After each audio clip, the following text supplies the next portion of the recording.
केंद्रीय ओबीसी सूची में जोड़ी जाएंगी 80 जातियां। उत्तर प्रदेश में जब भी सपा सरकार होती है तो 17 ओबीसी जातियों को अनुसूचित जाति के आरक्षण का लाभ दिलाने की राजनीति चलती रहती है। प्रमोशन में रिजर्वेशन का मसला है।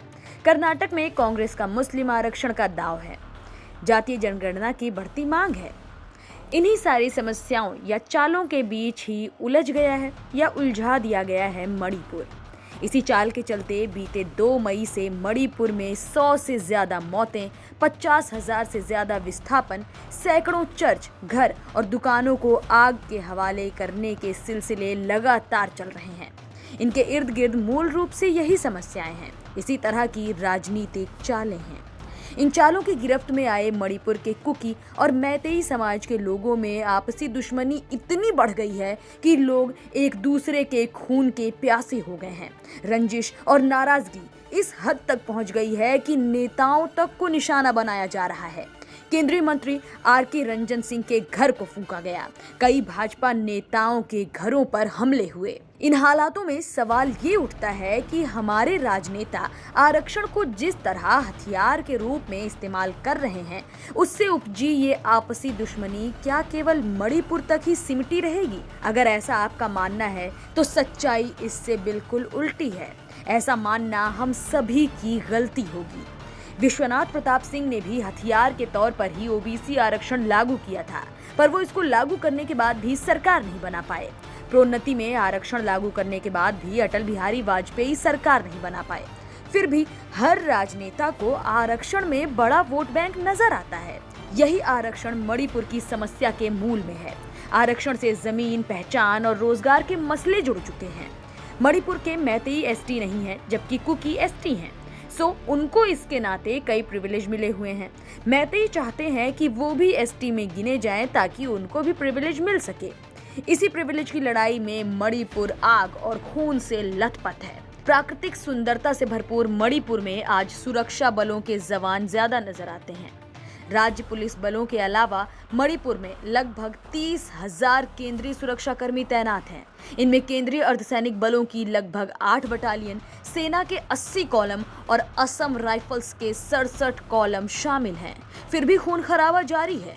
कोई भी इस पर कंट्रोल नहीं कर पा रहा क्योंकि लोगों पर खून करना हावी हो चुका है। आपको बता दें कि आखिर मणिपुर में ये खून खराबा मचा क्यों है। मणिपुर में लड़ाई की शुरुआत हाईकोर्ट के एक ऑब्जर्वेशन से हुई। मणिपुर हाईकोर्ट ने मैतेई ट्राइबल यूनियन की एक याचिका पर सुनवाई करते हुए राज्य सरकार से कहा कि वो मैतेई समुदाय को जनजाति का दर्जा दिए जाने को लेकर विचार करें। 10 सालों से ये मांग लटकी हुई है। मैतेई समाज अपने लिए जनजाति का दर्जा मांग रहा है। उनका कहना है कि 1949 में जब मणिपुर का भारत में विलय हुआ, उससे पहले ही मैतेई जनजाति में शुमार थे। हालांकि इन्हें एससी और ओबीसी आरक्षण के साथ आर्थिक रूप से पिछड़े वर्ग के आरक्षण का लाभ मिला हुआ है, लेकिन इन्हें एसटी बनना है। मैतेई समुदाय की दलील है कि अनुसूचित जनजाति का दर्जा मिलने के बाद वो लोग राज्य के पर्वतीय इलाकों में जमीन खरीद सकेंगे। अभी उन पर ऐसा करने की कानूनी रोक है। मैतेई समुदाय को राज्य के पहाड़ी इलाकों में बसने की इजाजत नहीं है। पहाड़ी इलाके एसटी यानी मुख्यतः कुकी समुदाय के लिए रिजर्व हैं। मैतेई समुदाय का कहना है कि अनुसूचित जनजाति का दर्जा न होने के कारण पड़ोसी देश म्यांमार और बांग्लादेश से आने वाले कुकी, चिन और अन्य जनजातीय समुदाय के लोगों की लगातार बढ़ती तादाद उनके वजूद के लिए खतरा बनती जा रही है। उधर आदिवासी समुदाय यानी मुख्यतः कुकी उनकी इस मांग का विरोध कर रहे हैं।